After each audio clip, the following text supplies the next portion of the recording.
வணக்கம். நீங்கள் இணைந்திருப்பது டான் தமிழ் ஒலியின் இரவு நேர பிரதான செய்திகளோடு. செய்தியுடன் இணைந்திருக்கும் நான் கேலிஸ் பீட்டர் சேவியர். முதலில் தலைப்புச் செய்திகள்.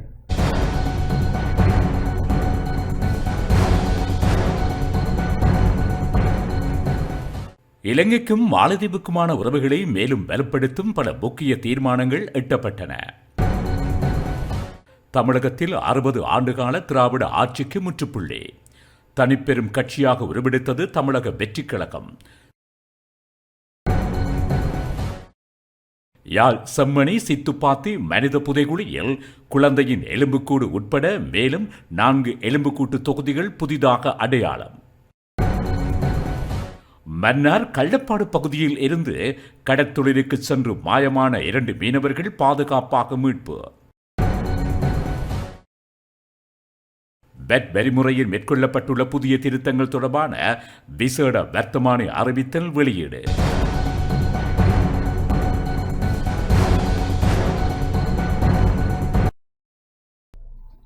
தொடர்வது முதன்மை செய்தி.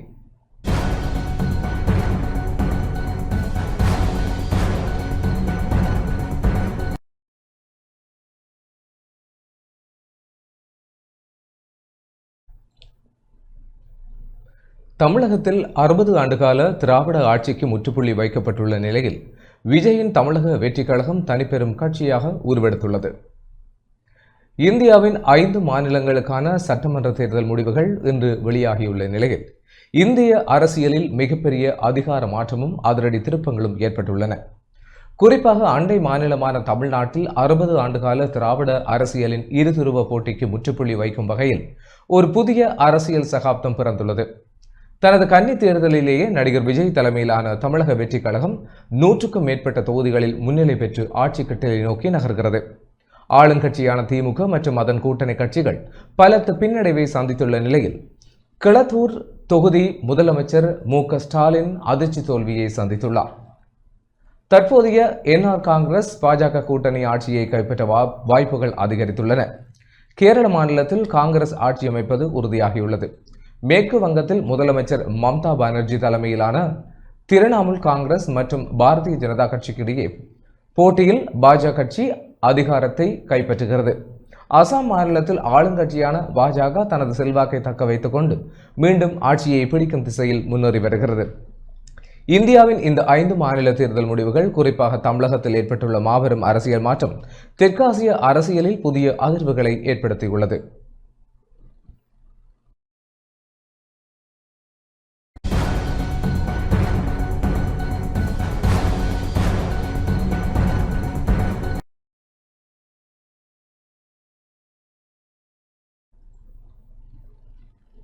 ஜனாதிபதி அனுரகுமார திசாநாயக்க மற்றும் மாலத்தீவு ஜனாதிபதி முகமது முய்சு இணைந்து கொழும்பில் இன்று நடத்திய கூட்டு ஊடக சந்திப்பில் இரு நாடுகளுக்கிடையிலான உறவுகளை மேலும் வலுப்படுத்தும் பல முக்கிய தீர்மானங்கள் எட்டப்பட்டதாக அறிவிக்கப்பட்டுள்ளது.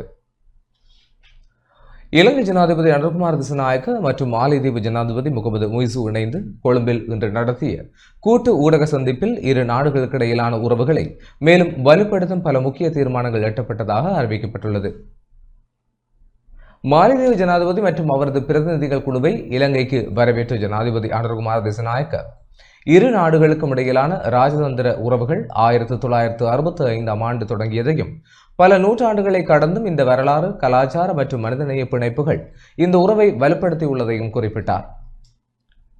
சார்க் நாடுகளின் இலங்கையில் முக்கிய ஏற்றுமதி இலக்குகளில் ஒன்றாக மாலைதீவு திகழ்வது இரு நாடுகளுக்கிடையிலான வலுவான பொருளாதார தொடர்புகளுக்கு சான்றாகும் எனவும் அவர் தெரிவித்துள்ளார்.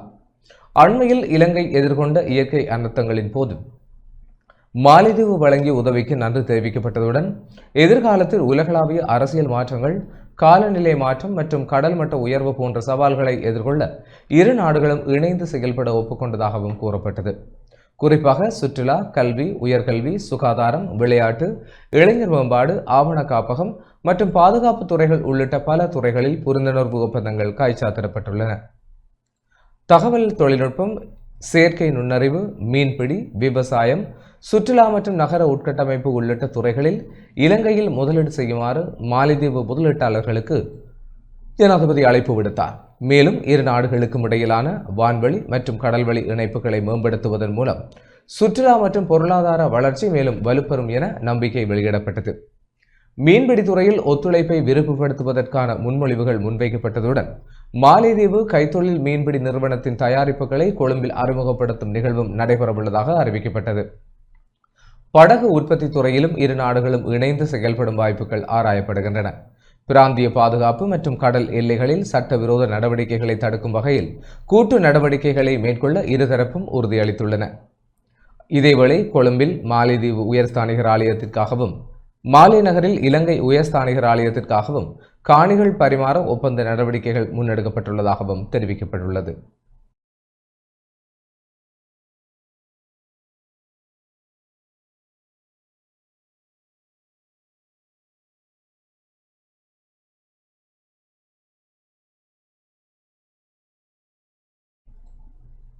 இதன்போது உரையாற்றிய மாலைதீவு ஜனாதிபதி முகமது முய்சு, இந்த விஜயம் இரு நாடுகளுக்கிடையிலான உறவை புதிய கட்டத்துக்கு கொண்டு செல்லும் முக்கிய தொடக்கமாக அமைகிறது என குறிப்பிட்டார். வர்த்தகம், முதலீடு, சுகாதாரம், கல்வி, இளைஞர் மற்றும் விளையாட்டு மேம்பாடு, சுற்றுச்சூழல் மற்றும் சமூக மேம்பாடு உள்ளிட்ட துறைகளில் கூட்டுறவை வலுப்படுத்த இரு நாடுகளும் இணக்கம் எட்டியுள்ளன என அவர் தெரிவித்தார். மேலும் உயர்கல்வி, தொழில்முறை பயிற்சி, அறிவு பரிமாற்றம் மற்றும் எதிர்கால திறன்கள் மேம்பாட்டில் இணைந்து செயல்பட்டு இளைஞர்களை உலகளாவிய போட்டிக்கு தயார்படுத்துவது முக்கிய இலக்காக இருக்கும் எனவும் கூறினார். பொருளாதார ஒத்துழைப்பை விரிவுபடுத்தி முதலீட்டுக்கு சாதகமான சூழலை உருவாக்குவதிலும் இருதரப்பும் உறுதி பூண்டுள்ள இந்திய பெருங்கடல் பிராந்தியத்தில் அமைதி, ஸ்திரத்தன்மை மற்றும் நிலையான வளர்ச்சியை முன்னேற்றும் நோக்கில் கடல் வள பாதுகாப்பு, நிலையான மீன்பிடி மற்றும் பாதுகாப்பு ஒத்துழைப்பை வலுப்படுத்துவதிலும் இரு நாடுகளும் ஒருமித்த கருத்தை வெளியிட்டுள்ளன. காலநிலை மாற்றம் உள்ளிட்ட உலகளாவிய சவால்களை எதிர்கொள்ள சர்வதேச மட்டத்தில் இணைந்து செயல்படுவதற்கான உறுதிப்பாடும் மீண்டும் வலியுறுத்தப்பட்டுள்ளது. மொத்தத்தில் இந்த உயர்மட்ட சந்திப்பு இலங்கை மாலைதீவு உறவுகளை புதிய பரிமாணத்திற்கு கொண்டு செல்லும் முக்கிய கட்டமாக மதிக்கப்படுவதுடன் எதிர்காலத்தில் பரஸ்பர நன்மை பயக்கும் பல கூட்டாண்மைகளுக்கு வழிவகுக்கும் என எதிர்பார்க்கப்படுகிறது.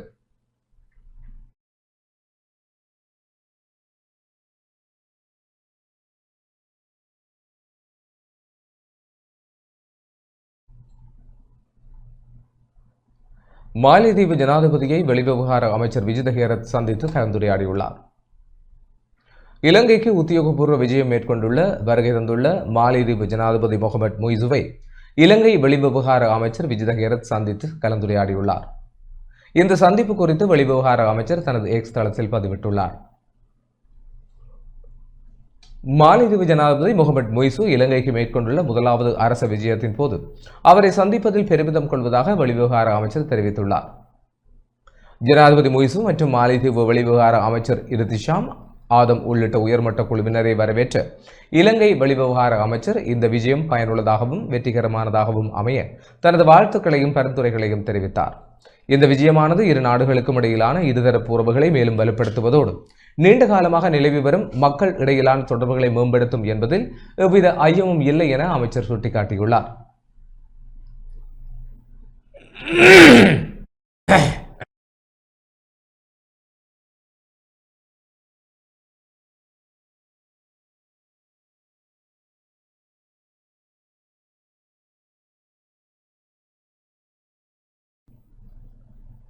யாழ் செம்மணி சித்துப்பாத்தி மனித புதைகுழியில் இன்று மேலும் 4 எண்புக்கூட்டு தொகுதிகள் புதிதாக அடையாளம் காணப்பட்டுள்ளன. யாழ்ப்பாணத்தில் மர்மமான புதைகுழியாக கருதப்படும் செம்மணி சித்துப்பாத்தி பகுதியில் இன்று மனிதாபிமானமற்ற ஒரு கொடூரத்தின் எச்சங்கள் மீண்டும் உலகிற்கு வெளிச்சமிட்டு காட்டப்பட்டுள்ளன. நீண்ட காலமாக தொடரும் அகழ்வாராய்ச்சியில் இன்று மேலும் 4 எண்புக்கூட்டு தொகுதிகள் அடையாளம் காணப்பட்டுள்ளன. இதில் உலகையே உலுக்கக்கூடிய ஒரு விடயமாக ஒரு கைக்குழந்தையின் பிஞ்சு எலும்புக்கூடும் மீட்கப்பட்டுள்ளது. யாழ்ப்பாணம் செம்மணி பகுதியில் இடம்பெற்று வரும் அகழ்வு பணிகளில் இன்று பாரிய முன்னேற்றங்கள் பதிவாகியுள்ளன. இன்று புதிதாக அடையாளம் காணப்பட்ட 4 எலும்புக்கூடுகளையும் சேர்த்து இதுவரையான அகழ்வுகளில் மீட்கப்பட்ட மொத்த எலும்புக்கூடுகளின் எண்ணிக்கை 250ஆக உயர்ந்துள்ளது. அகழ்வாராய்ச்சி நிபுணர்கள் மற்றும் சட்ட மருத்துவ அதிகாரிகளின் முன்னிலையில் இடம்பெற்ற இன்றைய அகழ்வின் போது மற்ற எலும்புக்கூடுகளுடன் மிகச் சிறிய அளவிலான ஒரு கைக்குழந்தையின் எச்சங்களும் சிதைந்த நிலையில் கண்டெடுக்கப்பட்டுள்ளன. இது இந்த தளத்தில் நிகழ்த்தப்பட்டிருக்கக்கூடிய திட்டமிட்ட படுகொலைகளின் சாட்சியாக பார்க்கப்படுகிறது. மீட்கப்பட்ட ஒவ்வொரு எலும்பும் ஒரு கரைபடிந்த காலத்தின் மௌனமான சாட்சியாக அமைந்திருக்கிறது. காணாமல் ஆக்கப்பட்டோரின் உறவினர்கள் மத்தியில் இந்த தகவல் பெரும் கவலையை ஏற்படுத்தியுள்ளது. எங்கள் பிள்ளைகள் உயிருடன் இருக்கிறார்களா அல்லது இந்த குழிகளுக்குள் புதைக்கப்பட்டிருக்கிறார்களா என்ற கேள்விக்கு செம்மணி இன்றும் மௌனத்தையே பதிலாக தருகிறது. சர்வதேச மனித உரிமை அமைப்புகள் இந்த அகழ்வாராய்ச்சியை தீவிரமாக கண்காணித்து வரும் வேளையில் பிஞ்சு குழந்தையின் எலும்புக்கூடு மீட்கப்பட்டது பெரும் பேசுபொருளாக மாறியுள்ளது. மக்களின் நீதிக்கான காத்திருப்பு தொடரும் நிலையில் செம்மணியின் உண்மைகள் ஒவ்வொன்றாக வெளிவந்து கொண்டிருக்கின்றமை குறிப்பிடத்தக்கது.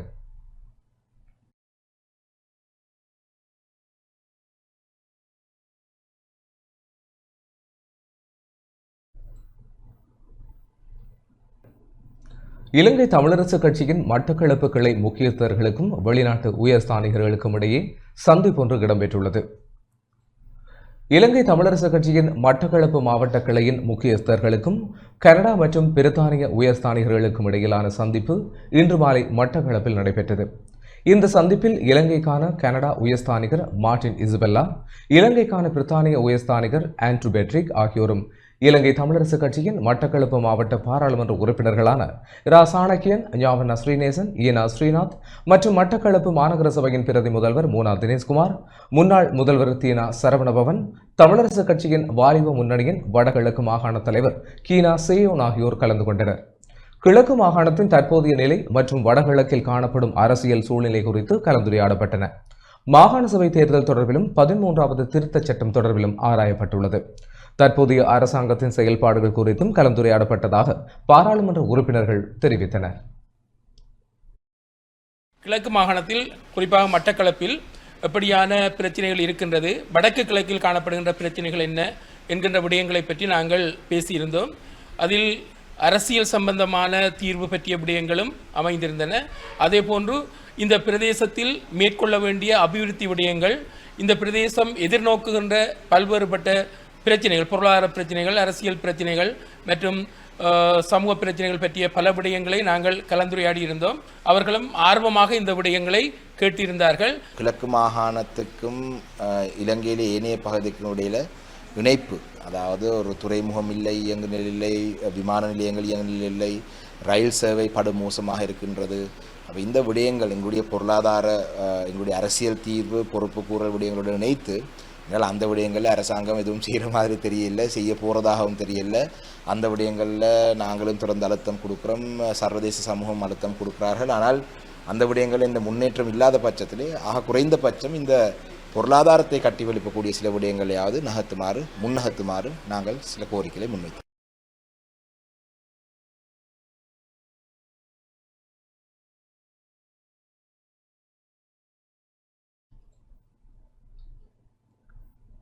பதுளை தன்னகும்பர பிரதான வீதியின் மோசமான நிலையை சுட்டிக்காட்டி அப்பகுதி மக்கள் கவனஈர்ப்பு ஆர்ப்பாட்டம் ஒன்றை முன்னெடுத்தனர்.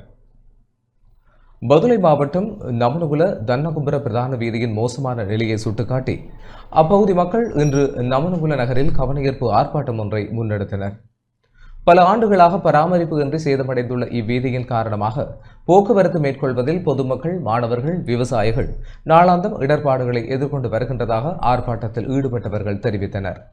குறிப்பாக மழை காலங்களில் வீதி மேலும் சேதமடைந்து பயணம் மிகவும் ஆபத்தானதாக மாறிவிடுவதாகவும் இதனால் அவசர சேவைகள் கூட தாமதமடைவதாகவும் தெரிவிக்கின்றனர். எனவே சம்பந்தப்பட்ட அதிகாரிகள் உடனடி நடவடிக்கை எடுத்து நமனுகுல தன்னகும்பர பிரதான வீதியை புனரமைத்து மக்களின் நீண்டகால பிரச்சினைக்கு தீர்வு வழங்க வேண்டும் என ஆர்ப்பாட்டக்காரர்கள் வலியுறுத்தினர். இந்த ஆர்ப்பாட்டம் காரணமாக குறித்த பகுதியில் குறித்த சில மணி நேரம் போக்குவரத்து ஸ்தம்பிதமடைந்திருந்தமையும் குறிப்பிடத்தக்கது.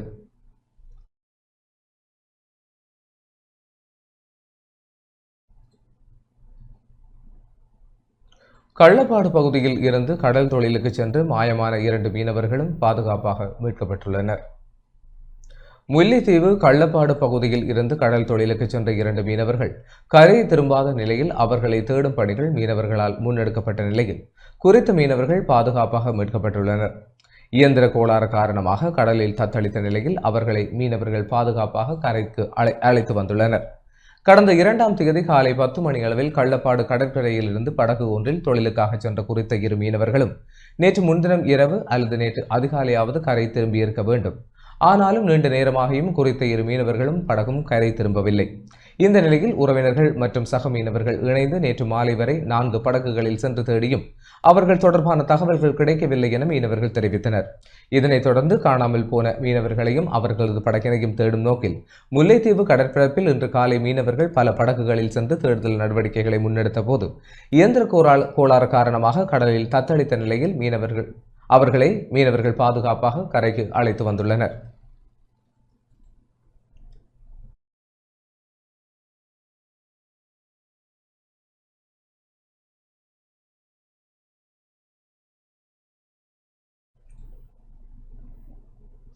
நுவரெலியா ஹேட்டன் புளியாவத்த பகுதியில் தேயிலை கழிவுகளை ஏற்றிச் சென்ற லொரி விபத்துக்குள்ளானதில் சாரதி காயமடைந்துள்ளார். நுவரெலியா மாவட்டம் ஹேட்டன் புளியாவத்த பகுதியில் தேயிலை கழிவுகளை ஏற்றிச் சென்ற லொரியொன்று விபத்துக்குள்ளானதில் சாரதி காயமடைந்த நிலையில் வைத்தியசாலையில் அனுமதிக்கப்பட்டுள்ளார். இன்று அதிகாலை இந்த சம்பவம் இடம்பெற்றுள்ளது. வேக கட்டுப்பாட்டை இழந்து விபத்துக்குள்ளானதாக தெரிய வருகிறது. காயமடைந்த சாரதி அருகிலுள்ள மக்களின் உதவியுடன் டிகோயா வைத்தியசாலையில் அனுமதிக்கப்பட்டுள்ளார். இந்த சம்பவம் தொடர்பாக நோர்வுட் போலீசார் மேலதிக விசாரணைகளை மேற்கொண்டு வருகின்றனர்.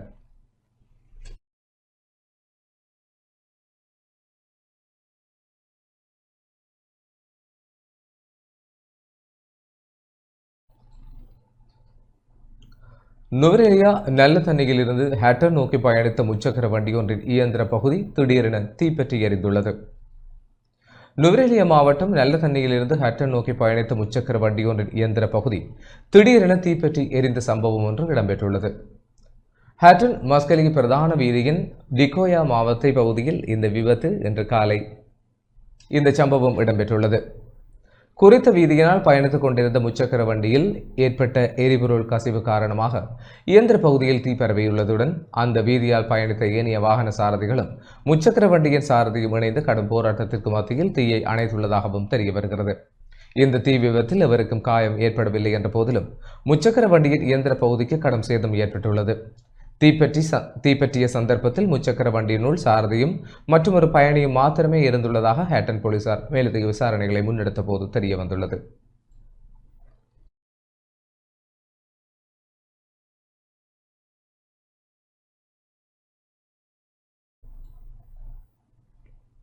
வவுனியா செட்டிக்குளம் வீரபுரம் பகுதியில் உட்புகுந்த காட்டு யானைகள் தென்னை பயிர்களை சேதமாக்கி சென்றுள்ளது. வவுனியா செட்டிக்குளம் வீரபுரம் மற்றும் முகத்தான்குளம் 2ஆம் பண்ணை ஆகிய கிராமங்களுக்குள் நேற்றைய தினம் இரவு உட்புகுந்த காட்டு யானைகள் காய்க்கும் நிலையில் இருந்த பெரும்பாலான தென்னை பயிர்களை சேதமாக்கி சென்றுள்ளது. நேற்று இரவும் குறித்த கிராமத்தினுள் உட்புகுந்த யானைகள் காய்க்கும் நிலையில் இருந்த 50க்கும் மேற்பட்ட தென்னை பயிர்களையும் பயன் தரும் மரங்களையும் நாசமாக்கி சென்றுள்ளன. குறித்த கிராமத்தில் யானைகளின் தொல்லைகள் அண்மை காலமாக அதிகரித்து வரும் நிலையில் கிராம மக்கள் பெரும் அச்சத்தின் மத்தியில் வாழும் நிலை ஏற்பட்டுள்ளது.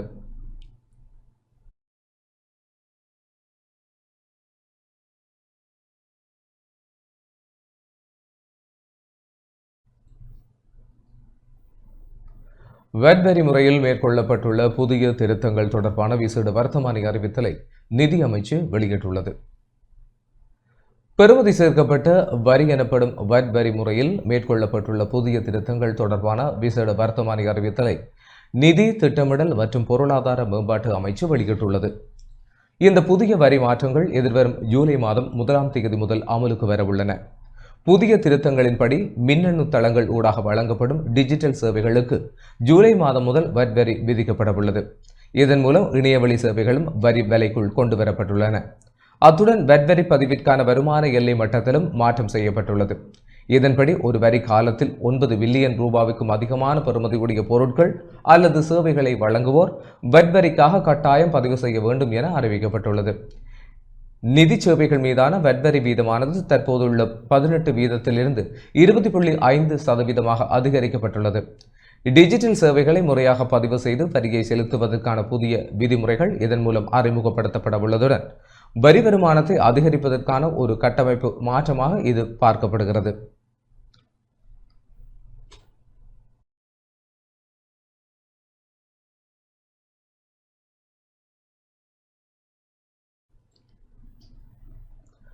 எதிர்வரும் ஜூலை 1ஆம் தேதி முதல் அமலாகும் வகையில் பெறுமதி சேர்க்கப்பட்ட வரி திருத்தம் தொடர்பாக வெளியிடப்பட்ட வர்த்தமானி அறிவித்தல் குறித்த செய்திகள் பொருளாதார மேம்பாட்டு பிரதி அமைச்சர் நிஷாந்த ஜெயவீர விளக்கம் அளித்தார்.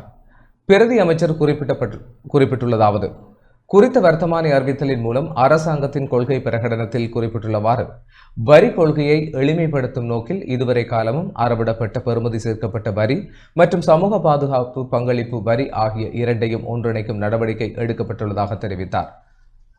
அதன்படி இதுவரை காலமும் வங்கிகள் மற்றும் நிதி நிறுவனங்களிடமிருந்து அறவிடப்பட்ட 18% பெறுமதி சேர்க்கப்பட்ட வரி மற்றும் 2.5% சமூக பாதுகாப்பு பங்களிப்பு வரி ஆகியன எதிர்வரும் ஜூலை மாதம் 1ஆம் தேதி முதல் பெறுமதி சேர்க்கப்பட்ட வரியுடன் இணைக்கப்பட்டுள்ளது. 20.5% அறவிடப்படும் என்றும் அமைச்சர் குறிப்பிட்டார். இருப்பினும் இந்த மாதத்திலிருந்து சமூக பாதுகாப்பு வரி அறவிடப்பட மாட்டாது என்பதை சுட்டிக்காட்டிய அமைச்சர், இனிவரும் காலங்களில் வங்கிகள் மற்றும் நிதி நிறுவனங்களிடமிருந்து பெறுமதி சேர்க்கப்பட்ட வரி மற்றும் சமூக பாதுகாப்பு வரி என 2 வகை வரிகள் தனித்தனியாக அறவிடப்பட மாட்டாது என்றும் பிரதி அமைச்சர் மேலும் தெரிவித்தார்.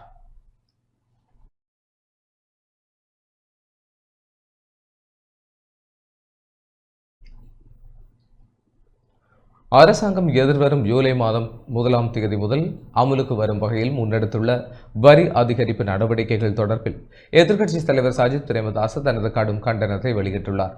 இது பொருளாதார சீர்திருத்தம் அல்ல, மாறாக மக்களை பிழிந்தெடுக்கும் ஒரு நடவடிக்கை என அவர் விமர்சித்துள்ளார். இதுகுறித்து அவர் வெளியிட்டுள்ள சமூக வலைதள பதிவில் குறிப்பிடப்பட்டுள்ளதாவது, ஜூலை 1ஆம் தேதி முதல் அரசாங்கம் பெறுமதிசேர் வரி வலையமைப்பை விரிவுபடுத்துவதுடன் வரி விகிதங்களை அதிகரிப்பதையும் வரி அமுலாக்கத்தை மிக கடுமையாக்குவதையும் ஒரே நோக்கில் முன்னெடுக்க உள்ளது.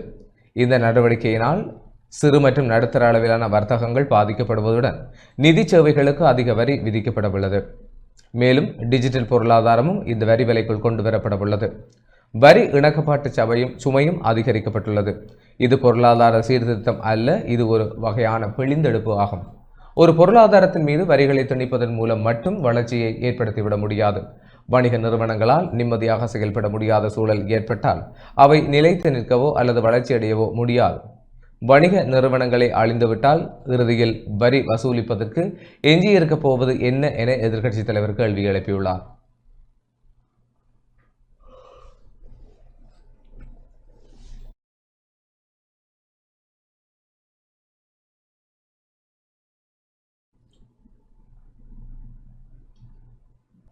ரஷ்யாவின் சுகாதார அமைச்சர் தலைமையிலான குழுவினர் இன்று அமைச்சர் நலிந்த ஜெயதிசவை சந்தித்து கலந்துரையாடலில் ஈடுபட்டனர். 3 நாள் உத்தியோகபூர்வ விஜயம் ஒன்றை மேற்கொண்டு இலங்கை வந்துள்ள ரஷ்யாவின் சுகாதார அமைச்சர் மிகைல் முராஷ்கோ அவருடைய தலைமையிலான குழுவினர் இன்று சுகாதார மற்றும் வெகுஜன ஊடக அமைச்சர் நலிந்த ஜெயதிசவை சந்தித்து கலந்துரையாடலில் ஈடுபட்டனர். இந்த இருதரப்பு சந்திப்பானது சுகாதார அமைச்சில் இடம்பெற்றது. இதன்போது இலங்கையின் ஆரம்ப சுகாதார சேவைகளை வலுப்படுத்துவது மற்றும் அதனை நவீனப்படுத்துவது குறித்து விரிவாக ஆராயப்பட்டது.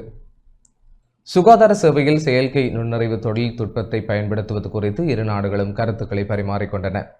குறிப்பாக 42 வகையான நோய்களை கண்டறியக்கூடிய AI தொழில்நுட்பத்துடன் கூடிய மருத்துவ உபகரண தொகுதி குறித்து ரஷ்ய அமைச்சர் விளக்கம் அளித்தார். இரு நாடுகளுக்கும் இடையே மருந்து உற்பத்தி மற்றும் விநியோக சங்கிலியை வலுப்படுத்துவது குறித்து இணக்கம் காணப்பட்டது. மருத்துவர்களுக்கு மேலதிக மருத்துவ கல்வியை வழங்க ரஷ்யா தயாராக இருப்பதாக அமைச்சர் மிகேல் முராஷ்கோ தெரிவித்தார். ரஷ்யாவின் நவீன சுகாதார முறைமை மற்றும் AI தொழில்நுட்ப சிகிச்சைகள் குறித்து நேரில் கண்டறிய அமைச்சர் நலிந்த ஜெயதிச உள்ளிட்ட அதிகாரிகளை ரஷ்யா வருமாறு ரஷ்ய சுகாதார அமைச்சர் அழைப்பு விடுத்தார். இரு நாடுகளின் சுகாதார அமைச்சுக்களுக்கும் இடையே எதிர்காலத்தில் புரிந்துணர்வு ஒப்பந்தம் ஒன்றை கையெழுத்திடவும் தீர்மானிக்கப்பட்டது. இந்த சந்திப்பில் சுகாதார பிரதி அமைச்சர் ஹன்சக் விஜயமுனி, இலங்கையில் உள்ள ரஷ்ய தூதுவர் லெவன் ஜகாரியன், சுகாதார அமைச்சின் செயலாளர் விசேட வைத்திய நிபுணர் அனில் ஜெயசிங்க மற்றும் சுகாதார சேவைகள் பணிப்பாளர் நாயகம் வைத்தியர் ஆசேலு குணவர்த்தன உள்ளிட்ட முக்கிய அதிகாரிகள் கலந்து கொண்டனர்.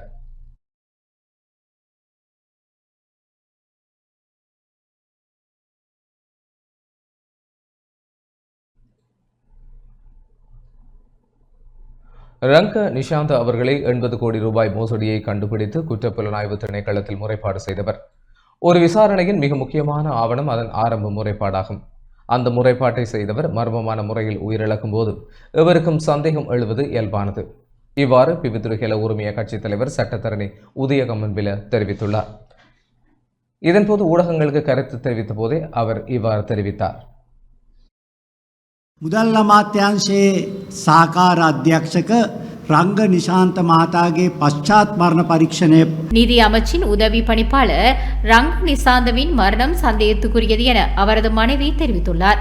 இந்த மரணம் குறித்து விசாரணையை நடத்திய இலங்கரத்ன பண்டார, அஜித் ஜெயசேன, சம்பத் சேனதுங்க மற்றும் காமினி திசாநாயக்க ஆகிய நிபுணத்துவ சட்ட வைத்திய அதிகாரிகளை கொண்ட குழு இது அதிக இரத்தப்போக்கு காரணமாக ஏற்பட்ட மரணம் என்றும் பெரும்பாலும் தற்கொலையாக இருக்கலாம் என்றும் முடிவு செய்துள்ளது. இருப்பினும் இது கொலையா அல்லது தற்கொலையா என்று சமூகத்தில் பெரும் வாதம் நிலவும் வேளையில் முழுமையான உடற்கூறாய்வு பரிசோதனையை மேற்கொள்ளாமல் இக்குழு ஏன் இவ்வாறான முடிவுக்கு வந்தது என்று நாம் கேள்வி எழுப்புகிறோம். குறிப்பாக இந்த மரணம் தொடர்பான சந்தேகம் அரசாங்கத்தின் மீது திரும்பியுள்ள நிலையில் போலீஸ் ஊடக பேச்சாளர் எவ்வித விசாரணையின்றி இது ஒரு தற்கொலை என்று கூற முற்பட்ட பின்னணியில் மருத்துவ குழுவினர் ஒரு முழுமையான பரிசோதனையை நடத்தியிருக்க வேண்டும். திசுவியல் மற்றும் நச்சியல் சோதனைகளை மேற்கொள்ளாமல் இக்குழு தற்கொலை என்ற முடிவுக்கு வந்துள்ளது. உடல் உறுப்புகள் மற்றும் இரத்த மாதிரிகள் மேலதிக பரிசோதனைக்கு அனுப்பப்பட்ட போதிலும் அதன் முடிவுகள் வருவதற்கு முன்னரே அறிக்கை வெளியிடப்பட்டுள்ளது. யாராவது ஒருவருக்கு மயக்க மருந்து கொடுத்து அவர் நினைவற்ற நிலையில் இருக்கும்போது அவரது கையில் கத்தியை வைத்து காயங்களை ஏற்படுத்தியிருக்கலாம். அவ்வாறு செய்தாலும் அது தற்கொலை போலவே தோன்றும்.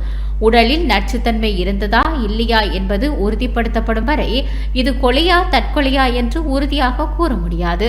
மேலும் அந்த கத்தியில் ரங்க நிசாந்தவை தவிர வேறு ஒருவரின் கைரேகைகள் இருக்கிறதா என்பதை அறிய ரசாயன பகுப்பாய்வாளர்களிடம் அனுப்பப்பட்டுள்ளது. அந்த முடிவுகள் வரும் வரை காத்திருக்க முடியாமல் போனது ஏன்?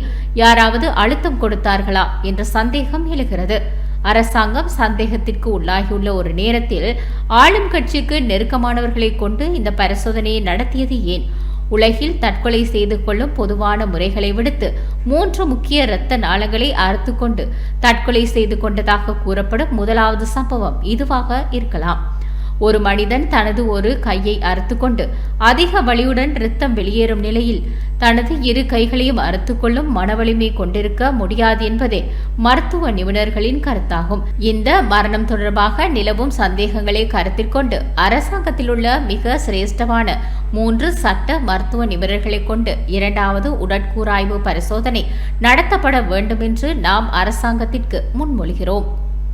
එහෙම නොකළොත් මේ ආණ්ඩුව දෙසට එල්ල වී තිබෙන සැකය කවදාවත් තුරන් කරන්න ලැබෙන්නේ නැහැ.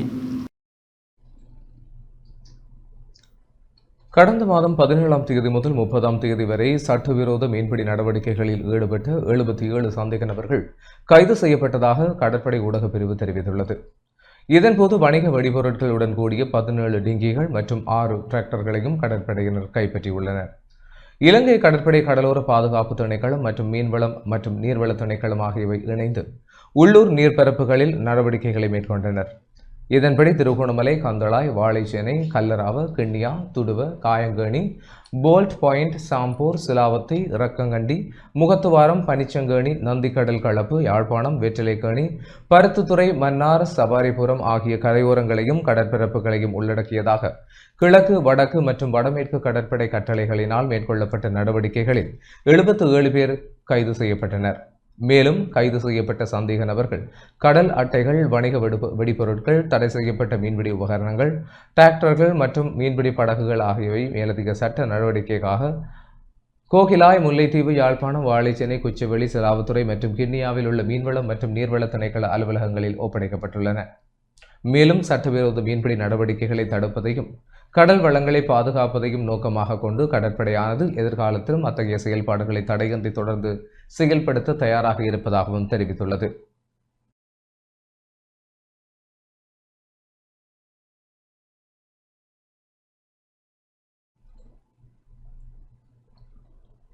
சந்தையில் குறைந்த விலையில் உரம் கிடைக்க வாய்ப்பிருக்கும் போது அதிக விலைக்கு கொள்வனவு செய்வதால் நாட்டிற்கு பெரிய நிதி இழப்பு ஏற்படுவதாக தேசிய விவசாயிகள் சங்கம் தெரிவித்துள்ளது. யாழ பருவத்திற்கு மட்டும் சுமார் 1 லட்சம் மெட்ரிக் டன் யூரியா தேவைப்படுகிறது. நாட்டின் மொத்த யூரியா தேவை 5 லட்சம் மெட்ரிக் டன் ஆகும். 1 மெட்ரிக் டன் உரத்திற்கு $500 கூடுதலாக செலுத்தப்படுகிறது. இதனால் இந்த ஒரு பருவத்திற்கு மட்டும் சுமார் $5 கோடி நாட்டிற்கு இழப்பு ஏற்படுகிறது என தேசிய விவசாயிகள் சங்கத்தின் தலைவர் அனுரா தென்னகோன் தெரிவித்துள்ளார். இந்த ஆண்டு போகத்திற்கான உர இறக்குமதியின் போது நாட்டிற்கு ஏற்பட போகும் பாரிய நிதி இழப்பை குறித்து ஊடகங்களுக்கு விளக்கம் அளிக்கும் போதே அவர் இவ்வாறு தெரிவித்தார். ඉරානය සහ ඊශ්‍රායිලය අතර ඇතිවෙච්ච ගැටුම නිසා යුද ගැටුම නිසා தற்போது ஈரான் மற்றும் இஸ்ரேலுக்கு இடையே ஏற்பட்டுள்ள போர் மோதல்கள் காரணமாக மத்திய கிழக்கு பிராந்தியத்தின் உர உற்பத்தி மற்றும் போக்குவரத்து நடவடிக்கைகள் முழுமையாக பாதிக்கப்பட்டுள்ளன. இதனால் உலக சந்தையில் 1 மெட்ரிக் டன் யூரியா உரத்தின் விலை 2-3 மடங்குகளாக அதிகரித்துள்ளது. தற்போது 1 மெட்ரிக் டன் யூரியா உரத்தின் விலை சுமார் $700 முதல் $800 வரை உயர்ந்துள்ளது. மத்திய கிழக்கு நாடுகள் மற்றும் ஓமான் போன்ற நாடுகளில் இருந்தே நாம் பாரம்பரியமாக உரங்களை இறக்குமதி செய்கிறோம். ஆனால் ரஷ்யா மற்றும் கசகஸ்தான் போன்ற நாடுகளில் உலக சந்தை நிலவரப்படி உரத்தின் விலை அதிகரிக்கவில்லை. அங்கு குறைந்த விலையில் உரத்தை பெற முடியும் என்பதை நாங்கள் ஏற்கனவே சுட்டிக்காட்டியிருந்தோம். மத்திய கிழக்கு நாடுகளிலிருந்து உரத்தை இறக்குமதி செய்யாமல் கசகஸ்தான் போன்ற நாடுகளிலிருந்து குறைந்த விலையில் உரத்தை பெறுவதற்கு சில தனியார் நிறுவனங்கள் முன்வந்துள்ளன. இதன் மூலம் நாட்டிற்கு பெருமளவு நிதியை சேமிக்க முடியும். எந்த ஒரு தரமான ரசாயன ஆய்வுகளிலும் பரிசோதிக்கலாம். ஓமான் போன்ற மத்திய கிழக்கு நாடுகளிலிருந்து இறக்குமதி செய்யப்படும் உரத்தின் அதே தரத்தை கசகஸ்தானில் தற்போதைய உரத்தின் விலை 1 மெட்ரிக் டன்னுக்கு $290 முதல் $300 வரை மட்டுமே உள்ளது. ஆனால் அரசாங்கம் தற்போதைய ஒப்பந்த முறையினூடாக 1 மெட்ரிக் டன் உரத்தை $800 கொள்வனவு செய்கிறது. எங்களிடம் இது தொடர்பான அனைத்து தரவுகளும் உள்ளன. வாராந்திர அடிப்படையில் பார்த்தால் சுமார் 8000 கோடி ரூபாய் இழப்பு ஏற்படுகிறது. சந்தையில் குறைந்த விலையில் உரம் கிடைக்க வாய்ப்பிருக்கும் போதும் அதிக விலைக்கு கொள்வனவு செய்வதால் நாட்டிற்கு இவ்வளவு பெரிய நிதி இழப்பு ஏற்படுகிறது. இதை கசகஸ்தான் நாட்டுடன் இருதரப்பு அரசுகளுக்கிடையிலான ராஜதந்திர உறவுகளை பயன்படுத்தி மேற்கொள்ள வேண்டும். அவ்வாறு ஒரு ஒப்பந்தத்தை செய்தால் கசகஸ்தானிலிருந்து 1 மெட்ரிக் டன் உரத்தை $290 எம்மால் இறக்குமதி செய்ய முடியும். ஆனால் நாம் இதை கருத்தில் கொள்ளாமல் எதற்காக மத்திய கிழக்கு நாடுகளிலிருந்து 1 மெட்ரிக் டன்னுக்கு $500 அதிகமாக செலுத்துகிறோம்? கசகஸ்தானிலிருந்து உரத்தை இறக்குமதி செய்வதால் ஒரு மூட்டை உரத்தை விவசாயிகளுக்கு $7000 குறைவாக வழங்க முடியும். ஆனால் தற்போது $800 கொடுத்து வாங்குவதால் விவசாயிகள் ஒரு மூடை உரத்தை $17,000 தொடக்கம் $18,000 வரை கொடுத்து வாங்க வேண்டியுள்ளது. ගොවියාවත් මේ රටේ කෘෂිකර්මාන්තයත් අපායට ඇදලා දාන ක්‍රියාවලිය තමයි මේ සිද්ධ වෙන්නේ.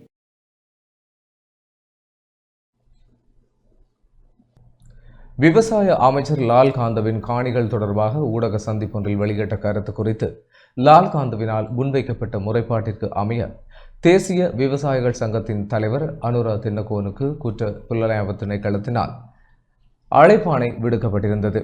இது தொடர்பான வாக்குமூலத்தை வழங்குவதற்காக இன்று காலை அவர் குற்றப்புலனாய்வு திணைக்களத்தில் முன்னிலையாகியிருந்தார். இதன்போது ஊடகங்களுக்கு கருத்து தெரிவித்த போதே அவர் இவ்வாறு தெரிவித்தார். ලාල්කාන්ත අමාත්‍යවරයාගේ ඉඩම් සම්බන්ධ ඉඩම් ගනුදෙනුවක් සම්බන්ධයෙන් அமைச்சர் லால்காந்தவின் நிலம் தொடர்பான கொடுக்கல் வாங்கல்கள் குறித்து கடந்த காலங்களில் நான் சில தகவல்களை வெளியிட்டிருந்தேன். அது தொடர்பாக வாக்குமூலம் அளிக்கவே குற்றப்புலனாய்வு திணைக்களம் என்னை அழைத்துள்ளது. இந்த விவகாரத்தில் அரசாங்கம் ஏன் இவ்வளவு அவசரம் காட்டுகிறது என்று தெரியவில்லை. ஆனால் நாங்கள் கடந்த காலங்களில் முறைப்பாடு செய்த பல பெரிய ஊழல்கள் குறித்து இன்னும் முறையான விசாரணைகள் நடத்தப்படவில்லை.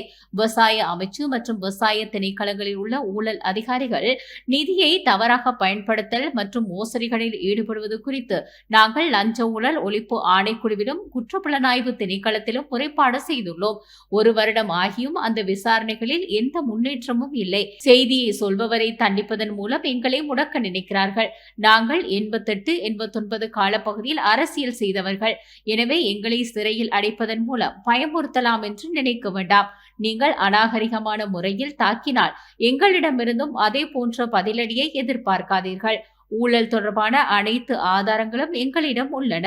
குற்றச்சாட்டுகள் எப்படி வந்தது என்பதை பற்றி நாம் பேசப் போவதில்லை. ஆனால் எங்களுக்கு கிடைத்த தகவலின் அடிப்படையில் அதை நாட்டிற்கும் ஊடகங்களுக்கும் தெரிவித்தோம். அது எமது கடமை. தேசிய விவசாயிகள் சங்கத்தின் தலைவர் என்ற ரீதியில் விவசாயத்துறையில் அமைச்சர்கள், அதிகாரிகள் அல்லது ஏனைய தரப்பினரால் விவசாயிகளுக்கு அநீதி இழைக்கப்பட்டால் அதனை வெளிப்படுத்துவது எமது பொறுப்பாகும். ஊடகங்களை அச்சுறுத்தும் ஒரு செயல்பாடே இங்கு நடைபெறுகிறது. அதாவது ஊழல் மற்றும் அநீதிகளுக்கு எதிராக குரல் கொடுக்கும் சிவில் அமைப்புகளின் செயல்பாட்டாளர்களை அச்சுறுத்தும் ஒரு முயற்சியாகவே இதனை பார்க்கின்றோம். இவ்வாறான அச்சுறுத்தல்கள் மூலம் அல்லது எம்மை கைது செய்து சிறையில் அடைப்பதன் மூலம் எமது குரலை அடக்கிவிடலாம் என நினைத்தால் அது வெறும் கனவு மட்டுமே. මේව නතර කරන්න පුළුවන් කියලා ඒවා නම් සුම්මා තමයි මහත්තයෝ. சிறை கைதிகளின் பாதுகாப்பு மற்றும் அடிப்படை உரிமைகள் எதிர்கொள்ளும் சவால்கள் குறித்து சிறை கைதிகளின் உரிமைகளை பாதுகாக்கும் அமைப்பின் தலைவர் சட்டத்தரணி செனக பெரேரா ஊடகங்களுக்கு கருத்து தெரிவித்துள்ளார். சிறைச்சாலைகளில் தடுத்து வைக்கப்படும் கைதிகளின் எண்ணிக்கை 40,000 கடந்துள்ளது.